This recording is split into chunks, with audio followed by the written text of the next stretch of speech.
kita ngomong kita percaya ikut Tuhan Yesus, punya hubungan yang dekat dengan Tuhan Yesus, bla bla bla. Tapi kadang kan kita kalau sudah ketemu dengan angka, ini kan jadi goyang nih. Pernah saya kasih satu angka, ya ini true story ya. Beberapa itu ada yang saya kasih satu angka, seangka itu kayak orang bilang tuh harga buang lah. Shalom, Sep OMK Sep Surabaya. Jumpa lagi dengan saya, Andika. Kita berjumpa di podcast Buka Hati. Nah, melanjutkan di episode yang pertama nih, bicara dengan narasumber saya yang luar biasa, Dodi. Ya, kalau di episode pertama kita ngobrol soal banyak ngobrol soal investasi, terus instrumen investasi itu apa aja. Nah, di episode kali ini kita akan masih membahas tentang financial, tapi bagaimana caranya kita untuk mengelola finansial kita itu dengan benar. Nah, kita akan banyak gali ilmunya dari narasumber kita, Dodi, ya. Jadi stay tune terus di podcast di episode kali ini.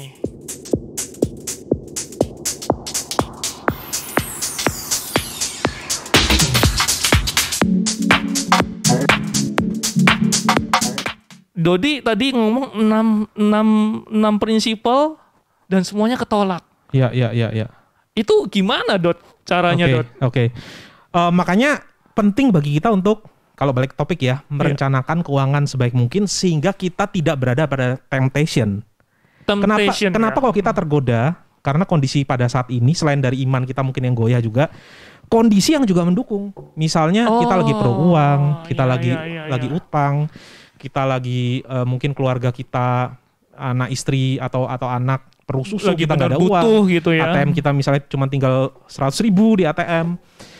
Nah, itu yang saya tidak mau, sehingga saya belajar untuk manage keuangan saya supaya saya tidak terjebak ke dilema-dilema seperti itu. Oke. Itu yang menurut saya makanya dari awal kita penting untuk manage uang. Ya, karena kita bisa terhindar dari temptation seperti itu. Oke. Itu perlu berhari-hari nggak sih, Dot, untuk menolak kasih jawaban gitu?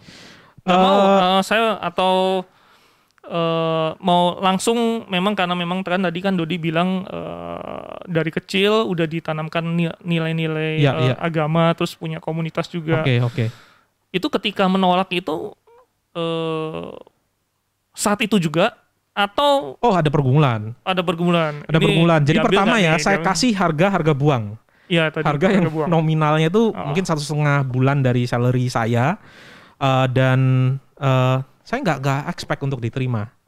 Karena beberapa aplikasi yang saya kasih harga normal aja, ya banyak yang nggak terima kok. Maksudnya kita kan ya kasih harga gitu ya, rate ya ke aplikasi. Ada beberapa aplikasi yang saya kasih rate, mereka nggak terima. Apalagi rate yang saya berkali-kali lipatkan daripada rate yang biasanya saya kasih ke kalau seandainya kita mau di endorse gitu ya. Iya.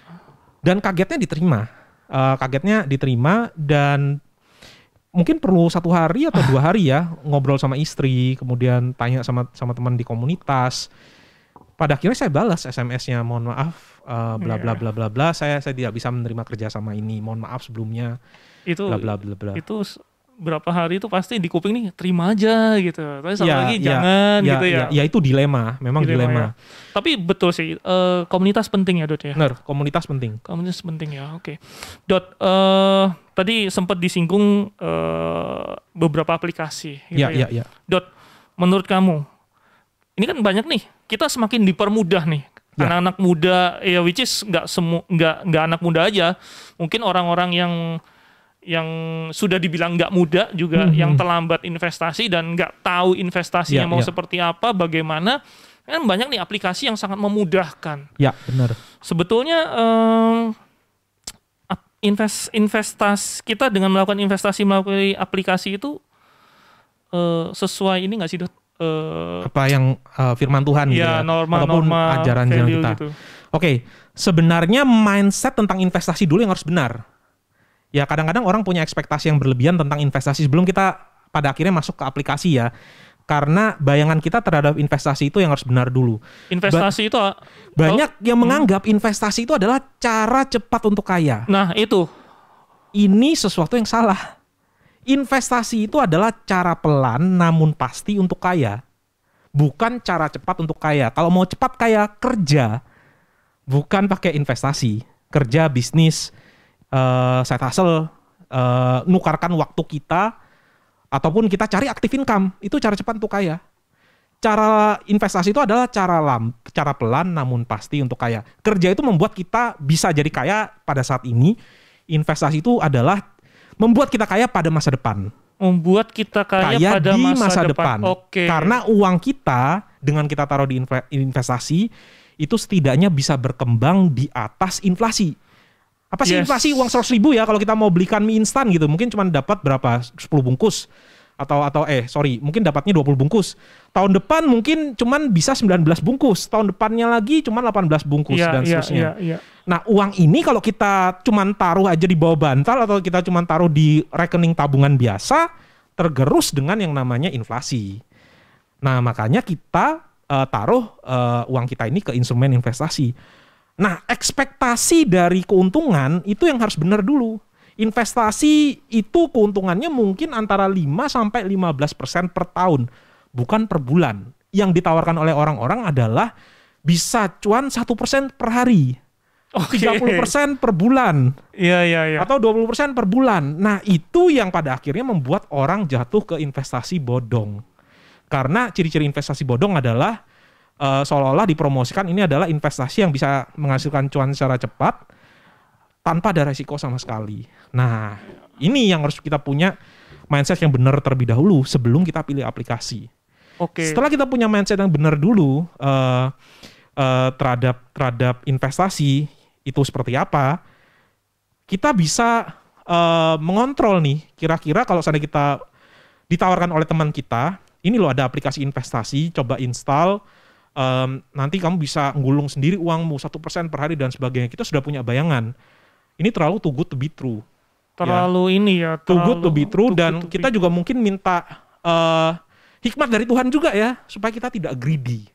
Nah, itu. Kita tidak rakus. Jadi kita pengetahuan tadi sudah benar, ekspektasi kalau investasi yang benar itu kayak gimana. Dan yang kedua adalah kita juga harus punya nih nilai-nilai yang Tuhan tanamkan ke diri kita, yaitu kita itu nggak boleh rakus, nggak boleh greedy.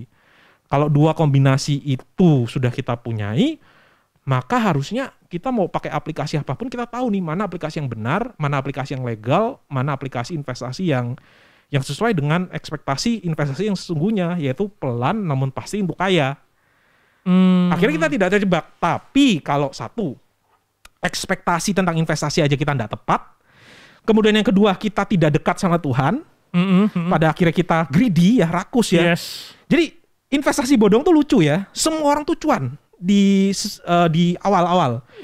Makanya ketika mereka dikasih experience cuan di tengah-tengah ya, mereka akan tergoda lagi, wah ini aja aku sudah dibayar, bisa cair.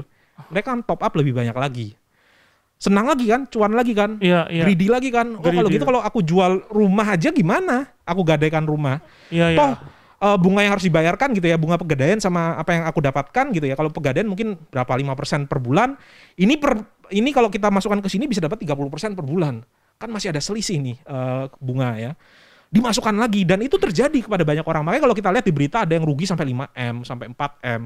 Ya karena itu sepeda motor digadaikan, mobil digadaikan, rumah digadaikan, pinjol. Kemudian dimasukkan ke investasi bodong dan ternyata kita nggak tahu ya, orang banyak ngira, oh mungkin ini masih bisa bertahan berapa tahun lagi. Ternyata dari pemerintah bilang harus tutup semua. Akhirnya semuanya karang kabut, nggak ada yang sempat untuk tarik dananya gitu ya. Dan pada akhirnya karena tidak ada dana baru lagi yang masuk, investasi bodong itu kolaps. Oke, jadi berarti bukan soal aplikasinya ya, betul. Aplikasi itu akan ada banyak ya. Karena aplikasi ini hanya media ya. Hanya kendaraan ya. Tapi yang perlu sesuai norma atau enggak itu dari kita sendiri berarti ya. Oke, tadi sempat Dodi bilang jangan greedy itu penting sih, Dot. Itu penting banget karena memang dari beberapa pengalaman saya juga gitu kan dan teman-teman, memang kita lihat, wah ini sebulan bisa 15%, 20%, siapa yang nggak mau, Dot, gitu kan? Iya benar. Ya dari situ iman kita diuji ya, Dot. Ya, iman kita diuji. Yang paling susah dilawan sih kedagingan kita ya. Betul. Kita greedy kan. Mungkin dalam otak kita masih bisa mencerna ya. Kalau ini tuh nggak mungkin terlalu too good to be true yang kayak gini-gini. Tapi kedagingan kita nih yang yang pada akhirnya ketika teman-teman kita bilang ini kan baru buka 2 bulan, bisa lah kamu masuk lah, nanti untung lah. Nah itu yang hal-hal seperti itu ya yang kita mungkin ada, makanya kalau kita lihat ada ayat di Alkitab ya, akar dari masalah kejahatan itu adalah cinta akan uang. Jadi bukan uangnya, tapi kecintaan kita akan uang. Punya mindset yang salah tentang uang. Uang itu kepingin dapat dengan secepat-cepatnya gitu ya. Nah itu yang menjadi masalah, bukan uangnya sebenarnya. Justru uangnya itu bisa jadi alat bantu kita misalnya untuk apapun gitu ya. Iya. Ini jangan salah ya, berarti kita memang butuh uang ya. Tapi mungkin kita nggak boleh tanda kutip apa-apa uang gitu ya. Benar. Itu salah ya, Dot ya. Oke. Tapi kan memang ketika manusia kelihat angka yang cukup besar itu kan logika dan rasional ini udah nggak kepake, Dot, sebetulnya. Ya. Kan apalagi kita ngomong FOMO ya. FOMO, fear of missing out. Fear of missing out. Jadi semua, waduh temanku investasi nih di sini. Temanku tiap bulan dapatnya 15%, 17%. Ikutan itu kan yang sesuatu yang human nature nggak sih, Dot? Benar. Makanya berbahagialah orang yang bisa belajar tanpa harus terjerumus. Oke. Ada orang yang ketika sudah masuk ke hal-hal seperti itu ya, ketika dia FOMO, dia ikutan, dia ngerasain cuan cepat, pada akhirnya mata dan telinganya tertutup ya. Tadi Ko Andika bilang rasionalnya tertutup. Iya. Mungkin orang-orang seperti ini yang harus belajar dari pengalaman, belajar harus jatuh terlebih dahulu, dan mungkin jatuh inilah merupakan bagian dari perjalanan hidupnya. Saya sempat ceritakan di story saya ya, orang itu bisa belajar dari banyak hal. Satu, dia bisa belajar dari common sense. Dia dianugerahi rasionalitas yang tinggi, common sense yang tinggi, sehingga nggak perlu harus nyoba dan jatuh untuk tahu kalau ini adalah sesuatu yang nggak boleh saya lakukan gitu ya. Tipe yang kedua adalah orang yang belajar dari pengalaman orang lain. Jadi dia baca histori, sejarah. Ya Ponzi itu kayak gimana, money game kayak gimana. Pada akhirnya dia punya common sense, ataupun dia ngelihat ya, mungkin 3 tahun yang lalu temennya pernah jatuh ke situ, akhirnya dia nggak mau masuk gitu ya. Yang ketiga adalah orang yang harus kena hajar dulu, kena jatuh dulu baru bisa belajar. Nah, tinggal kita mau pilih yang mana. Yang pertama, yang kedua, atau yang ketiga. Banyak yang mungkin ini adalah proses mereka untuk mereka mau belajar gitu. Iya, oke. Iya, Dot. Balik lagi nih ke aplikasi, kan banyak nih instrumen aplikasi dan segala macam. Kan ternyata kalau saya baca berita itu kayak sistemnya skema Ponzi. Skema Ponzi. Ya, itu benar nggak sih sebetulnya? Oke. Itu apa sama kayak ini ya, sistem piramida. Piramida. Oke. Sebenarnya kalau Ponzi itu benar, dia memerlukan member baru untuk bisa beroperasi. Karena prinsipnya itu gampang. Uang yang dimasukkan ke dalam sistem Ponzi, mereka pasti kan supaya orang masuk menjanjikan keuntungan yang fantastis. Yes. Ya kan? Nah, oleh pengelola Ponzi, uang itu tidak digunakan atau dimasukkan ke aset-aset yang menghasilkan keuntungan yang dijanjikan.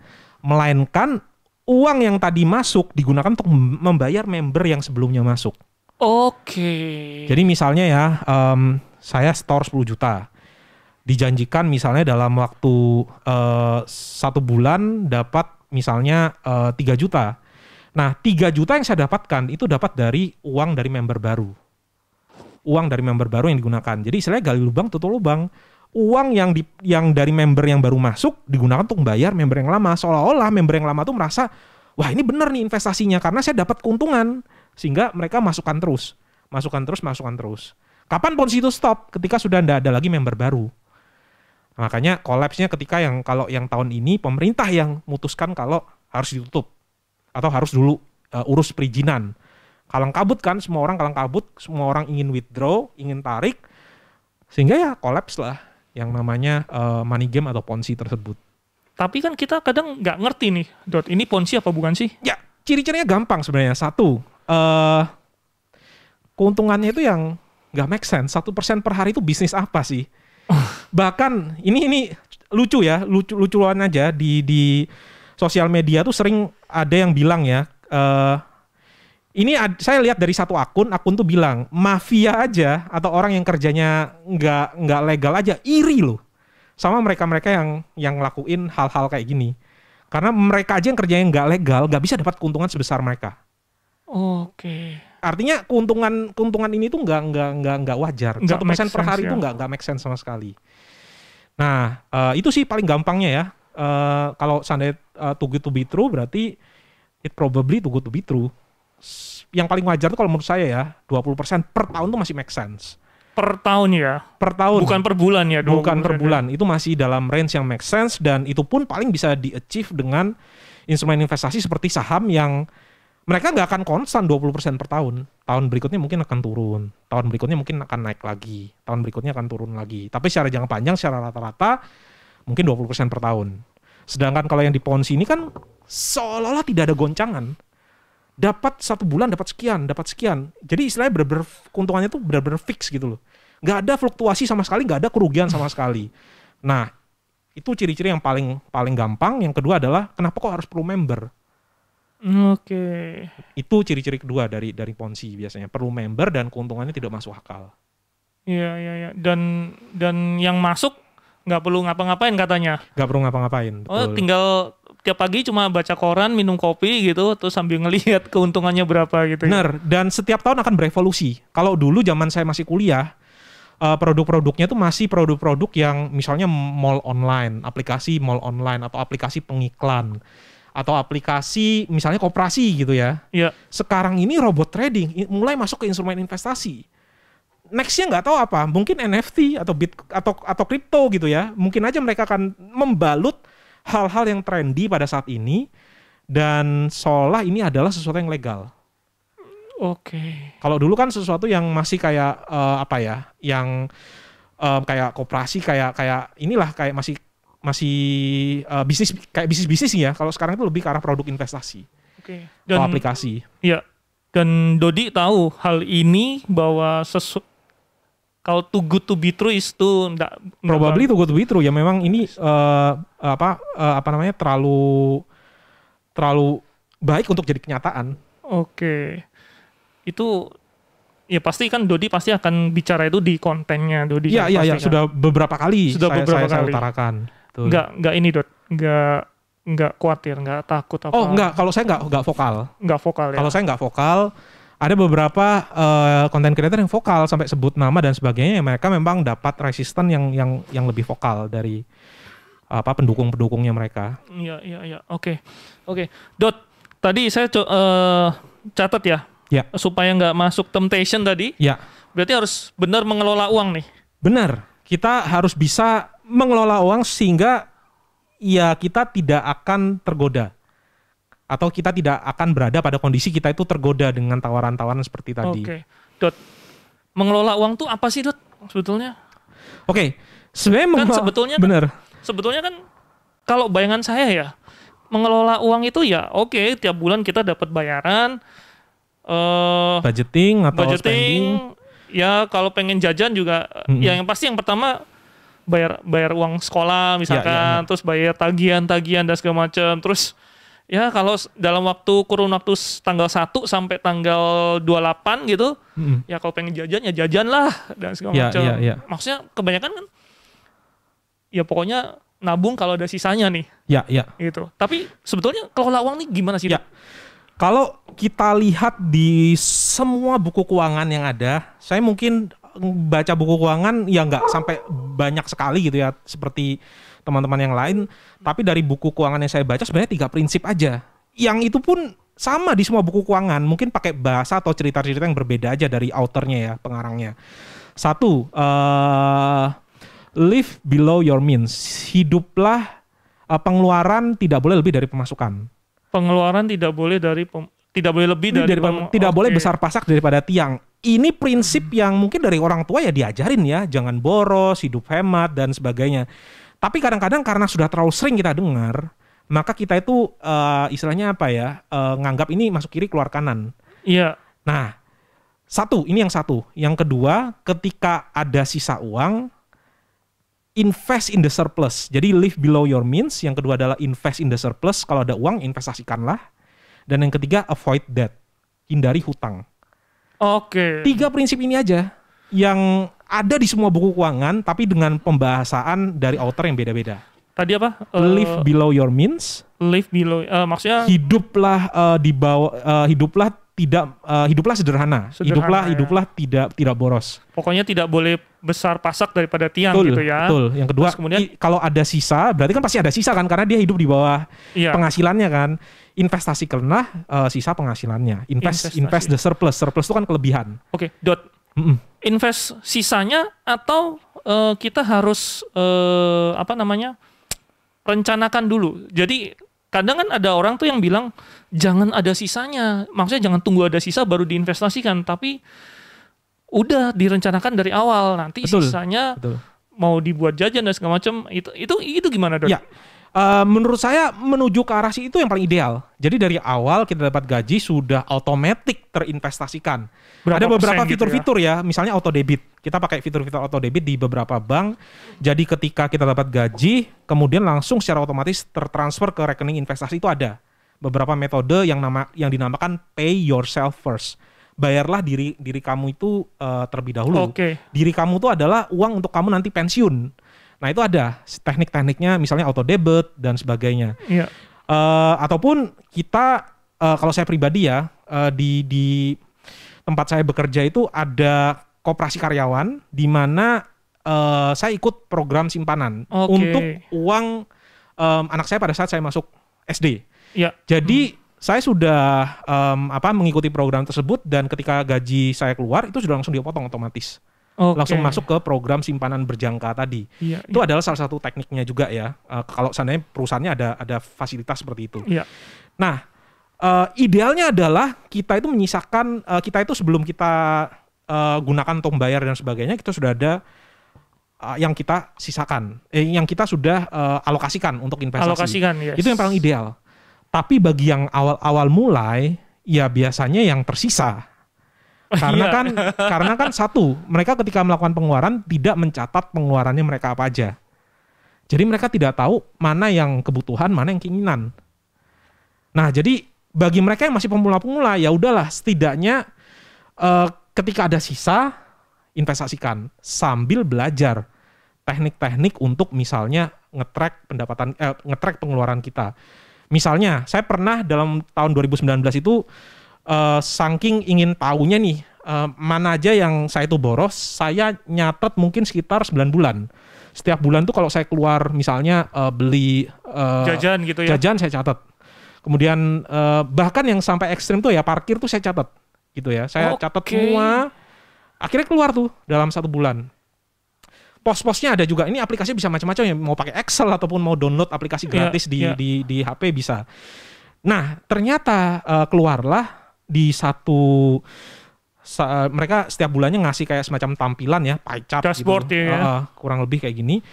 Di bagian food itu ternyata satu keluarga ini kan pencatatan sama istri juga dicampur ya. Iya. Di segmen food itu bisa sampai 3 juta sendiri. Food itu bukan kita beli ke pasar kemudian kita masak ya, tapi belanja ketika kita ke mall ataupun kita order makanan online dan sebagainya, itu bisa sampai 3 juta sendiri satu keluarga. Dan setelah kita lihat-lihat, ternyata kalau saya pergi ke bioskop, kita pasti beli minum dulu. Betul. Beli minum bisa habis 2 orang, mungkin bisa habis 100.000. Ke bioskop beli popcorn atau nachos gitu, makan di dalam waktu sebelum pandemi ya. Terus setelah pulang makan, terus kemudian mungkin sebelum pulang beli minuman, cemilan, ataupun belanja sesuatu di dalam mall. Padahal tujuannya tuh untuk ke bioskop yang mungkin bayarnya cuma 35.000 kali 2 gitu ya, 70.000. Tapi bisa habis sampai setengah juta. Karena tujuannya nonton bioskop. Hal-hal kayak gini kan secara tidak sadar kita keluarkan. Kita lakukan transaksi itu kan secara tidak sadar aja. Bawah sadarnya kita pokoknya apa kita beli gitu ya. Nah, dengan melakukan pencatatan seperti itu, kita jadi tahu. Saya ini yang saya rasa itu tidak boros, ternyata boros loh. Dan borosnya kita tahu di pos mana. Dan kalau memang kita butuh untuk uang tambahan untuk kita investasikan, kita tahu mana yang harus kita cut. Sampai sekarang masih nyatet, Dok? Nah, karena sudah 1 tahun itu berlalu, sudah jadi kebiasaan, jadinya kita lebih ke arah conscious spending. Saya cuma lihat mutasi aja setiap bulan. Berkurangnya berapa. Jadi kira-kira sudah tahu lah per bulan tuh bakal habis berapa. Okay. Nah kalau sekarang sudah tahu nih kayak gini. Jadi saya sudah berhenti nyatet.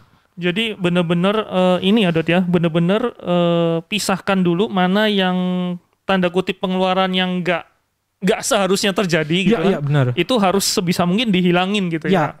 Iya. Kalau memang punya niat untuk meningkatkan saving atau meningkatkan investasi ya. Iya. Ya itu yang kita lakukan dengan kita motong dan sebagainya. Ya tapi kan ya Dodi mungkin awalnya susah nggak sih Dot? Sebenarnya ini kan susah banget kan sebetulnya. Sangat susah. Tapi kita harus punya satu motivasi. Untuk melakukan itu kan harus ada penggerak ya. Iya. Sama ketika kita hidup lah. Kalau seandainya kita hidup di dunia ini, apa sih motivasi kita? Ya kita mau menyenangkan Tuhan gitu misalnya. Atau mau pelayanan, mau kayak gini. Motivasi saya kenapa kalau saya mengelola keuangan ya memang nggak secara langsung tuh rohani ya ke arah rohani ya. Iya. Tapi motivasi saya adalah ketika mungkin ada enggak sih dari kita yang pernah dengar istilah sandwich generation? Yes. Sandwich generation tuh artinya orang itu terhimpit dua lapis roti, di mana lapis pertama itu adalah generasi di atasnya, lapis kedua itu adalah generasi di bawahnya. Nah, saya tidak mau anak saya nanti nih yang dua orang ini nanti itu menjadi sandwich generation karena papa dan mamanya tidak mengelola uang dengan bagus sehingga ketika nanti dia sudah tua si anaknya harus jadi dana pensiunnya saya gitu ya. Oke. Nah, saya nggak mau itu terjadi. Makanya dengan adanya motivasi itulah saya melakukan hal tersebut. Intinya begitu. Iya. Oke. Berarti ini kelola keuangan ini Dodi sejak kapan, Dot? Setelah married kah atau before married? Naik. Jadi saya nikah tahun 2013. 2013. Di usia 26 tahun. Dan saya pertama kali 27 ya. Saya pertama kali belajar investasi itu setengah tahun sebelum saya nikah. Setengah tahun sebelum nikah, oke. Sebelumnya saya nggak ngerti sama sekali tentang literasi finansial, investasi, ngelola keuangan karena dari saya SD sampai saya menyelesaikan studi saya di tingkat terakhir pun nggak ada satu mata kuliah pun yang membahas tentang literasi keuangan. Padahal setelah kita nantinya setelah selesai melakukan studi kita 40-50 tahun kita berkarya itu ya kita harus tahu caranya manage uang. Tapi nggak pernah diajarkan dalam pendidikan kita. Dan kenapa kok saya mulai belajar? Saya bersyukur. Adik saya punya satu buku karangan Bo Sanchez. Bo Sanchez ini kan penginjil Katolik ya yang terkenal ya, yang dulu saya pernah baca buku-buku itu ya buku-buku lainnya ya, buku-buku rohani lah. Tapi ternyata Bo Sanchez itu ada satu buku punyanya adik saya, ada di rumah adik saya yang judulnya adalah My Mate Invest in the Stock Market. Pembantu saya investasi di pasar saham and why you should too, dan kenapa kamu harus investasi. Jadi intinya dari buku itu saya jadi sadar kalau ternyata pembantu aja sama Bo Sanchez diajarin untuk investasi. Dan ketika kita investasi, kita bisa punya yang namanya freedom di hari tua nanti, sehingga kita, kalau Bo Sanchez sih bilang ingin melayani Tuhan lebih lagi ya pada saat itu. Dari situlah saya mulai belajar tentang investasi di usia 26 tahun, 27 tahun. Dari buku ya? Dari satu buku itu ya? Akhirnya curious kan, kepingin tahu lebih lagi dan akhirnya belajar mulai dari investasi saham sampai ke buku-buku pengelolaan keuangan. Oke, Dot. Ya ini bicara tentang keuangan keluarga nih. Dodi kan udah berkeluarga kan? Benar. Pernah nggak sih di suatu titik itu pernah merasa iri dengan keluarga lain, misalkan tetangga lain, tetangga baru beli mobil baru nih, tetangga nih ini, gitu. Ini kan kalau soal ekonomi finansial ini kan suatu hal yang umum diirikan sebetulnya. Iya nggak sih? Betul. Pernah nggak sih, Dot? Ketika saya masuk komunitas di tahun 2009 mungkin ya di BPM, rata-rata yang dalam satu komunitas itu satu umuran, jadi masih mahasiswa, sehingga pergumulannya pada saat itu pasti sama beda ya. Sama ya, tentang pacaran, tentang pasangan hidup, tentang struggle terhadap orang tua. Tapi pada saat usia 30-an seperti ini, pasti struggle-nya di masalah pekerjaan, kemudian keuangan, ngurus anak dan seterusnya. Ya memang dalam beberapa kita nggak bicara orang lain yang kita nggak kenal ya di sosial media, tapi memang dalam komunitas kalau mau sharing-sharing dan sebagainya pastilah ada secara tidak sengaja maupun sengaja yang bahas tentang pencapaian gitu ya, ataupun tentang rejeki, ataupun pemberian dari Tuhan yang datang ya, yang tentang pekerjaan ataupun apa gitu ya. Kadang-kadang ya wajar bagi kita untuk iri ya. Oh iya ya, misalnya teman saya omsetnya naik banyak pada tahun ini. Atau ternyata usahanya yang baru buka itu ternyata berkembang. Ataupun mungkin ada beberapa yang cerita tahun ini sudah bisa tahun ini habis dari luar negeri karena ini atau apa gitu ya. Mungkin ada yang cerita kayak gitu ya. Kadang-kadang maksud dari mereka itu tidak bermaksud untuk flexing tadi ya. Yes. Tapi kadang-kadang penerimaan dari kita ini bisa beda-beda gitu. Betul. Ya. Betul. Kadang-kadang kita ngerasa kalau wah, dia kok beli mobil ya, BMW atau apa gitu ya. Kok hidupnya kayak gini-gini aja gitu ya. Ya itu pasti struggle, pergumulan. Karena kan kita hidup dalam daging ya. Iri hati itu kita tidak bisa kontrol. Dan kalau dibilang pernah ya pernah aja gitu ya. Dalam artian waktu dulu saya belum jadi content creator dan sebagainya, kan jadi dosen ya. Dosen itu kan sebenarnya karyawan. Karyawan kan makan gaji kan. Istilahnya kan kita juga digaji oleh yayasan. Kalau lihat teman kita yang punya bisnis, bisa punya omset sampai miliaran per bulan dan seterusnya ya kadang-kadang iri. Apalagi misalnya teman kita tuh beli mobil atau apa, mobil baru dan sebagainya, ya iri lah. Cuman saya juga belajar, bukan dari teman satu komunitas, tapi ada teman yang nyeletuk ya. Kalau iri itu adalah dosa yang paling tidak masuk akal di antara dosa-dosa yang lainnya. Karena kalau dosa-dosa lainnya, ini let's say ya, dosa glutoni, rakus.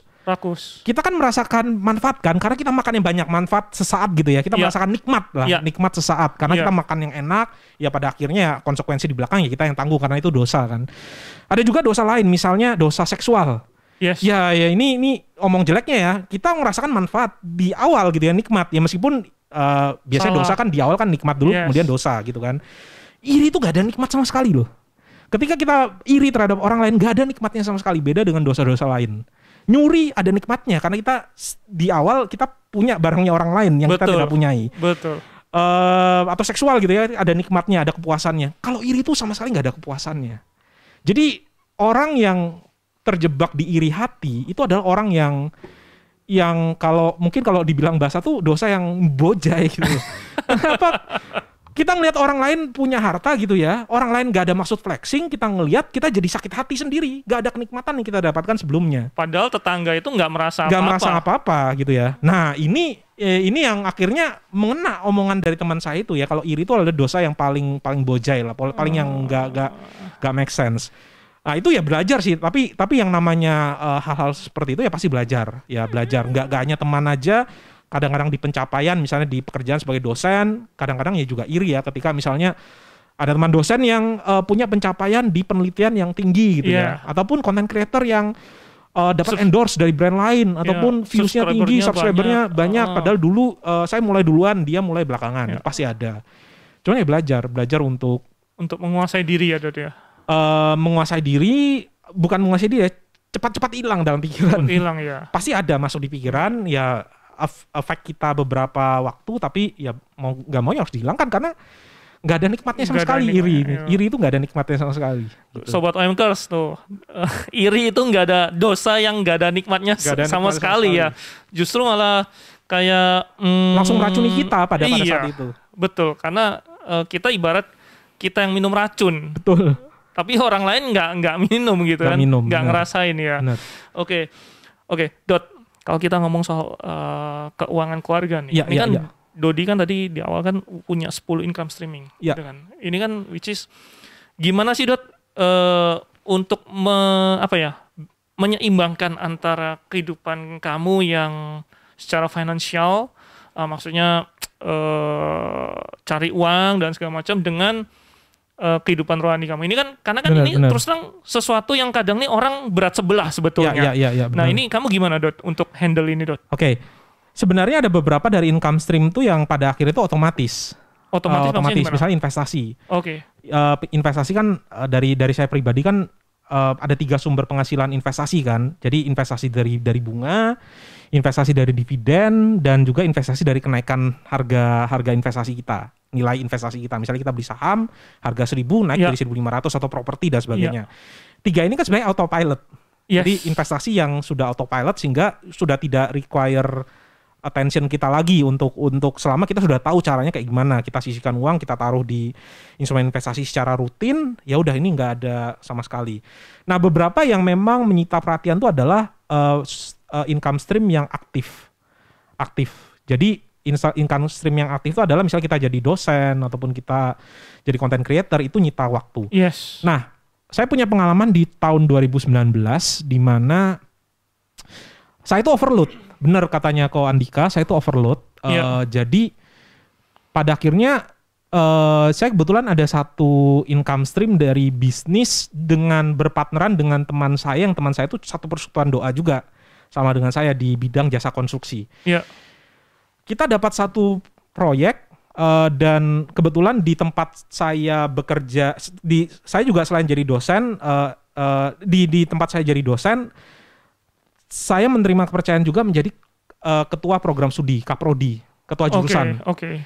Nah, ternyata ketua jurusan ini bebannya besar sekali, yang menyita waktu banyak, sehingga cukup stres pada saat itu. Sehingga ya macam-macam terganggu ya, rohani juga terganggu, kemudian dengan keluarga kadang-kadang marah juga ya, sama kebawa gitu ya. Kebawa, kadang moodnya kebawa dan sebagainya.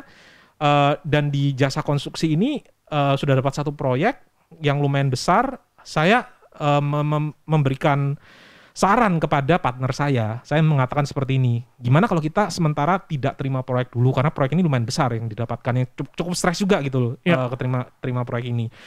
Nah, pada akhirnya teman saya kan memang jiwanya bisnis ya, jadi kalau seandainya, ya nggak salah juga, kalau seandainya kita tidak terima proyek, nanti orang akan ngomong ke kita, klien kita sebelumnya akan ngomong kita, kamu sudah nggak kerja lagi ya di bidang ini, kok nggak pernah terima proyek lagi, dan pada akhirnya hilang.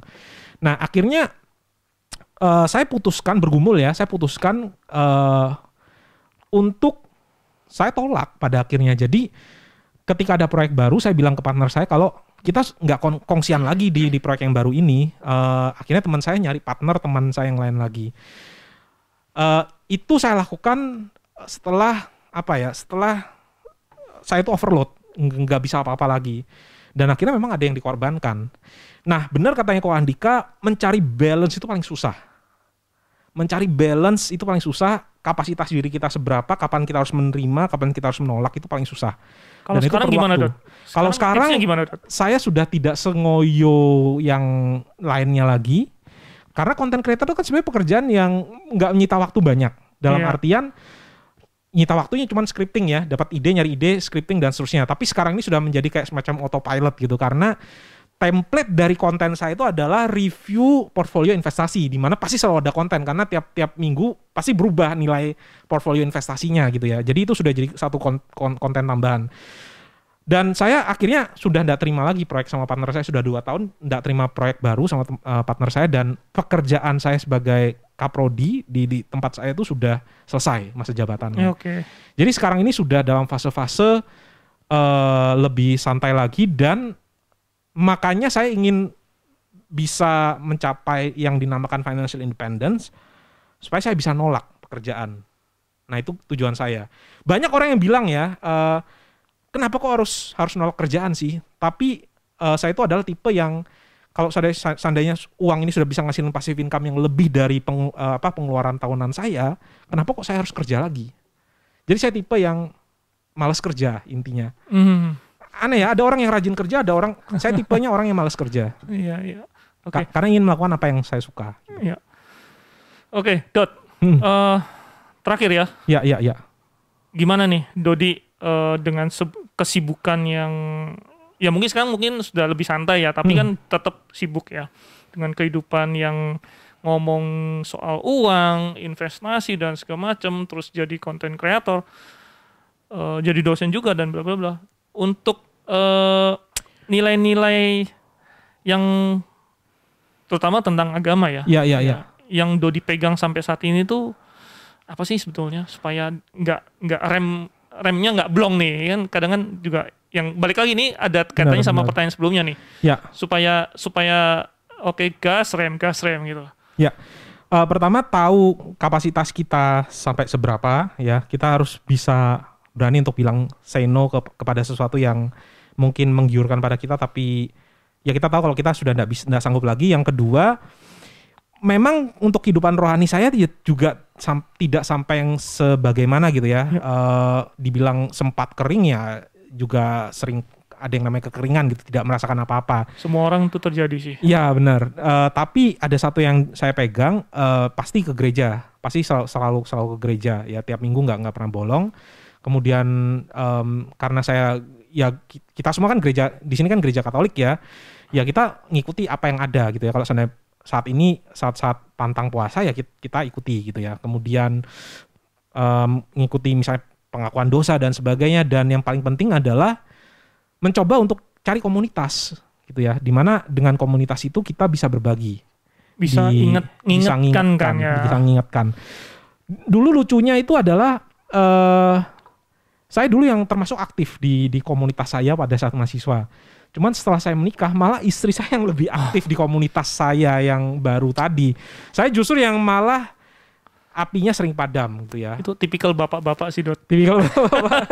Pas mahasiswa menggebu-gebu, tapi setelah karena mungkin kalau kita kan pikirannya agak susah untuk banyak sekali nyabang ya. Kalau wanita kan mungkin bisa multitasking atau bisa micromanage ya. Kalau cowok itu kan lebih gimana gitu ya, satu gol.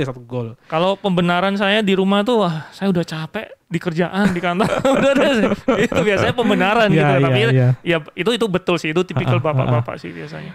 Nah jadi kadang-kadang ya istri yang menjadi ini juga pengingat juga ya, kalau seandainya ini ada cell group gitu di persekutuan doa saya ataupun ada pengajaran, ayo ikut ya. Kadang-kadang saya ikut gitu ya. Kadang-kadang saya ikut. Karena memang kaum Hawa diciptakan untuk menolong kaum Adam. Oke. Ya. Oke, Dot. Thank you. Thank you. Terakhir, Dot, buat sobat OMKers SEP Surabaya nih.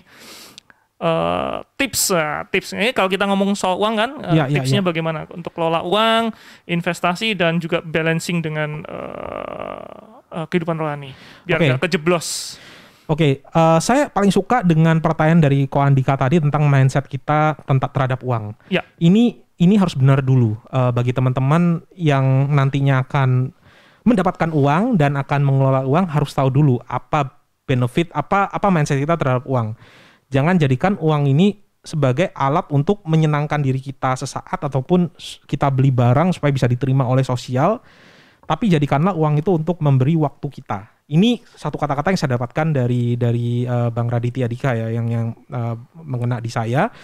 Kemudian yang kedua adalah investasi itu bukan cara cepat untuk kaya, tapi cara pelan namun pasti untuk kaya. Kalau mau kaya cepat ya kerja, bukan investasi ya. Investasi itu justru dibandingkan dengan bisnis dan sebagainya ya returnnya mungkin paling rendah ya, tapi lebih autopilot, intinya seperti itu. Mungkin itu saja dari saya ya. Semoga sharing kita bisa memberikan benefit bagi teman-teman yang ada, dan so happy diundang kembali. Thank you, Dot. Ruangan ini dulu saya nggak tahu ya di sini atau di lantai atas ya. Pindah-pindah sih, Dot. Pindah-pindah ya. Pindah-pindah. Ini sudah nostalgia lah. Iya. Bertahun-tahun yang lalu tidak pernah kesini. Iya.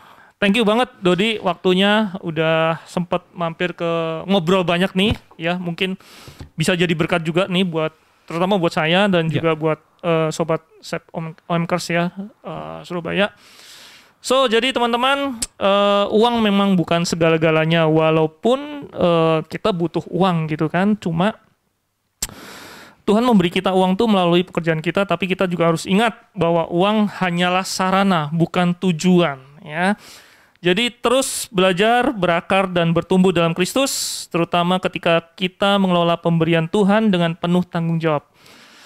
Oke, kita akan jumpa lagi di podcast berikutnya, tentunya dengan topik-topik yang gak kalah serunya, dengan narasumber yang juga pasti juga akan lebih seru lagi. Tetap terus saksikan, jangan lupa like, share, dan subscribe podcast Buka Hati. Ciao, salam. Bye.